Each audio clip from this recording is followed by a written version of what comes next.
Thornbridge Manor, the Carlyle family's home for countless generations. The Revenant Alexa Carlyle and her 3 adult children, younger brother Zachary, grandson and daughter-in-law, are all gathered to conduct Carlyle's sham funeral. Curiously, Carlyle summoned a famous London PI soon after arriving this morning, but his purpose at Thornbridge is yet unclear. Now, the target knows that you're coming, and her guard detail is top-notch. So Mr. Gray will secure their nearby field HQ and intercept all calls going in and out of the estate.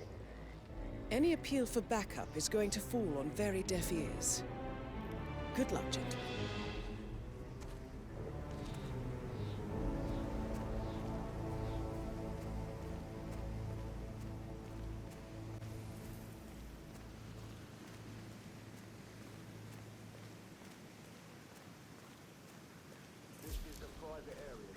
Phineas Whitmer, private investigator. I have an appointment with Madame Carlyle. Please wait. Mr. Whitmer is here to see Madame Carlyle. You can go right in. That is Phineas Whitmer, the famous private investigator hired by Madame Carlyle this morning. I'm curious why he's here. Maybe you should do some detecting yourself, 47.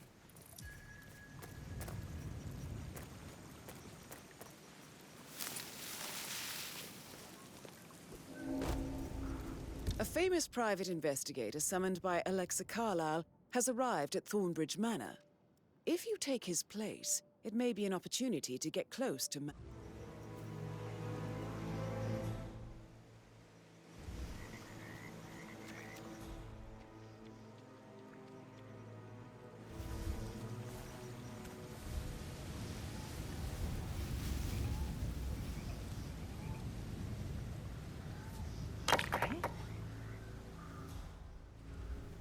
Was that?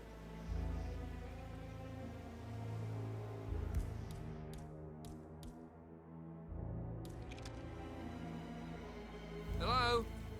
It's just me. Don't throw anything at me, please.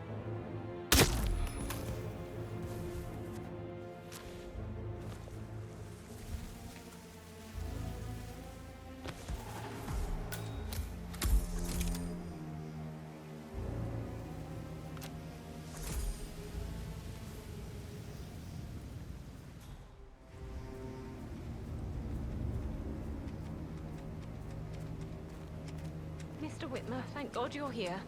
Can I take you to Madame Carlyle? Yes, please. If you'd follow me. I know I oughtn't say anything, but I'm so relieved you're here. Everything's just so strange. Preparing for Madame's funeral, and then she turns up alive. But then the awful business with her brother Zachary, and all this security. I've never seen the place guarded like this, and I dare say I don't like it at all. This is what I mean. You have to be patted down before you see Madame Carlyle inside. Oh, I could just cry.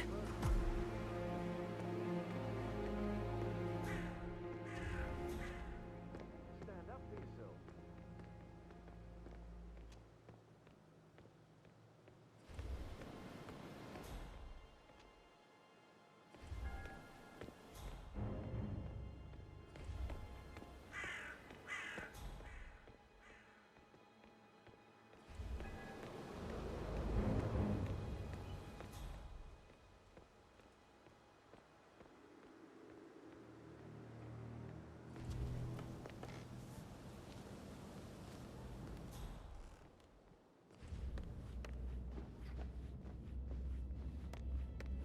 Mr. Whitmer, thank you for coming on such short notice. A great tragedy has fallen upon us, and I need a quick resolution, handled with absolute discretion. Results and discretion are my speciality. Very well. I suppose you will want to start at the crime scene. In my experience, a thorough examination of a potential crime scene is half the job done. Good. Fernsby will take over from here. I am Mr. Fernsby, the butler. Madame Carlyle has asked me to assist you in any way possible. Mr. Whitmer, I understand that you've traveled from London. Would you care for some refreshments? Or do you prefer to go straight to Mr. Zachary's sleeping quarters? I prefer to get started. As you wish. If you'll follow me, sir. Aye.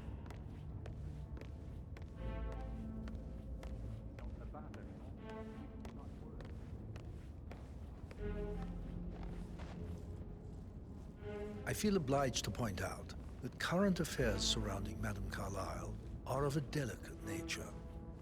You may be familiar with the recent announcement of her death.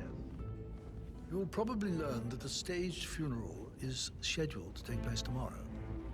Madame's children were not informed until this morning that their mother was in fact not dead at all. So please bear with them. How are you? They seem affected by the rather unusual situation. I trust I do not need to remind you that there will be consequences if word gets out that Madame Carlyle is still alive. I'll consider her dead when I leave. Before you inspect the crime scene, I will tell you this. The case concerns the death of Mr. Zachary, Madame Carlyle's younger brother. He was found dead in his bed this morning. The door was locked from the inside, and a suicide letter was found in his room. However, Madame Carlyle suspects foul play and will not accept that he took his own life. I've prepared some information for you, so please do come and see me when you've finished your investigation of the crime scene. This is Mr. Zachary's room, to my right. A locked room murder mystery, 47. I trust you'll get to the bottom of this.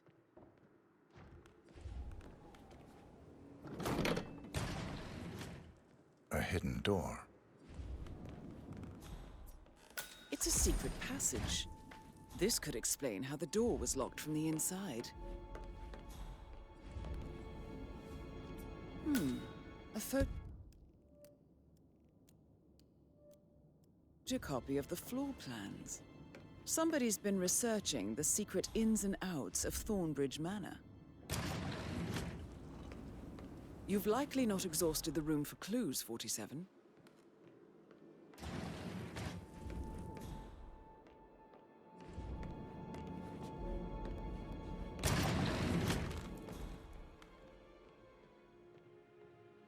Why don't you use your camera to scan the dead body, 47?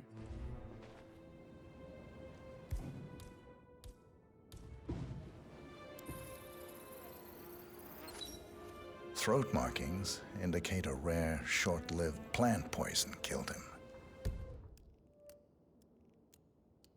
Spread shows time of death at around 10 o'clock last night. You do know your poisons, 47.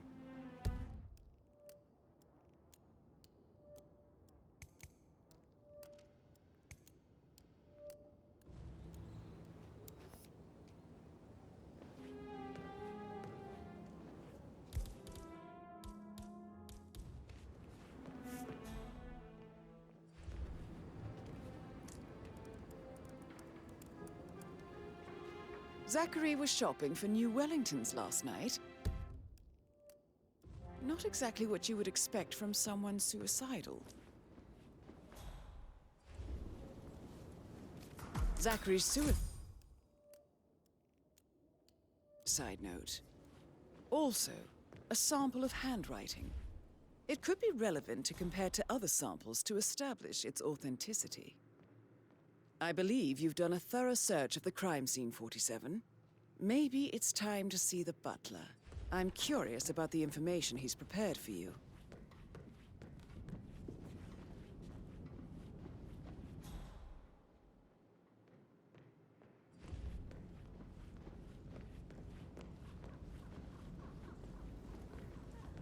Sam, have you ever fallen in love with someone you were hired to protect?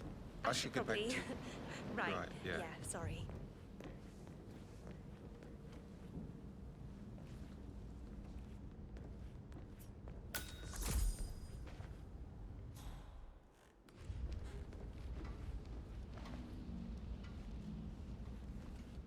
So, how long have you been working here? About a month now. You're American. What on earth are you doing in this shithole? A girl like you belongs in clubs in London. I bet you're a great dancer. I don't like dancing. What about restaurants then? You like food? I know some great places. You should come visit. I'll take you somewhere really nice. Spend a few bucks. girl like you deserves that. I don't know.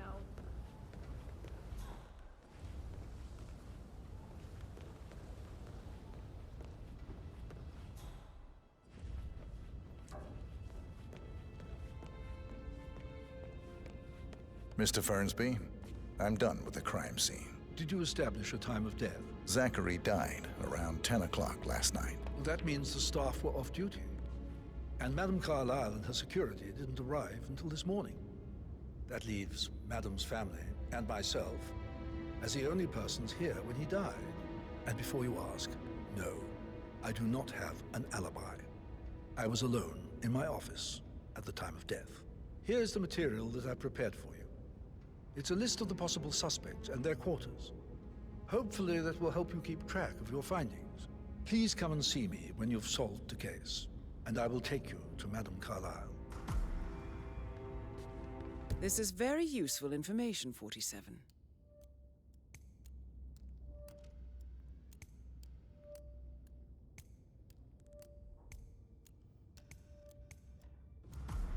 So how does one solve a murder mystery, 47? Motive, means, and opportunity, I believe.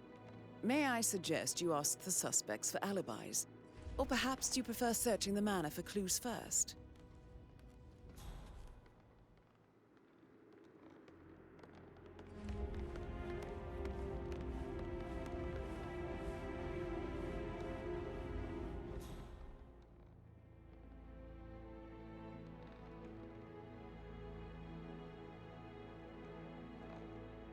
Did the portrait photographer check out? You verified his identity? I did, sir. It all checked out. That is the door to Rebecca's room.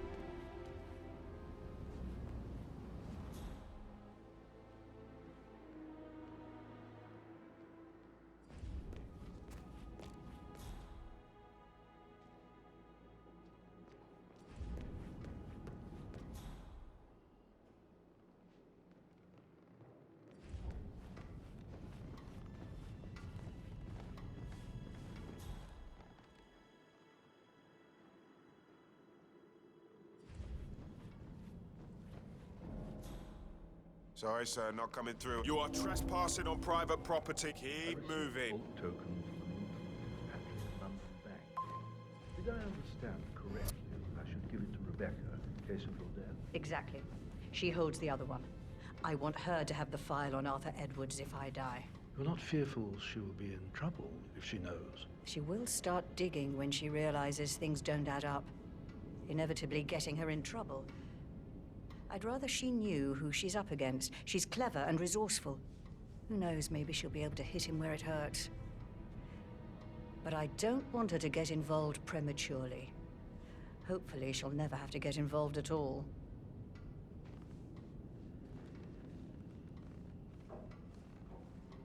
For centuries, the Carlyles have fought to prosper, all of us alone.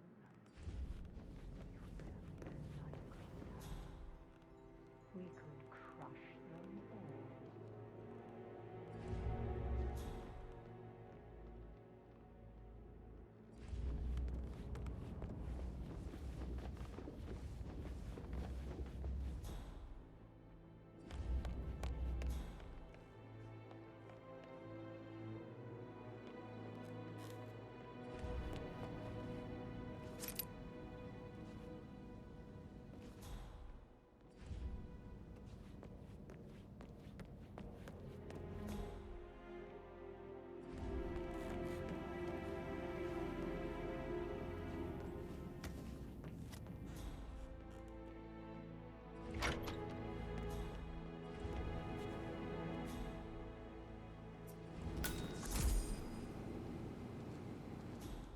I need to stop thinking about Emma all the time, but she just makes me so angry.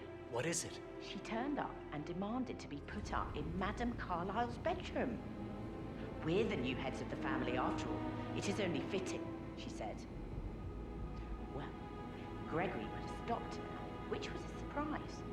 He normally accepts his wife's outrageous behavior without batting an eyelid. But staying in his mother's bed so soon was just a bit steep, I suppose. And her son Patrick is just as bad. Just look at Rosie. He has no respect. Preying on the girls like that. But he was such a gentleman. He gave me his coat and all. Rosie, you need to forget about Patrick. No good's gonna come of it. Stick to your own kind. You mean like Chris? He treated me like shit. All he wanted to do was play his stupid video games, never any romance. I deserve romance.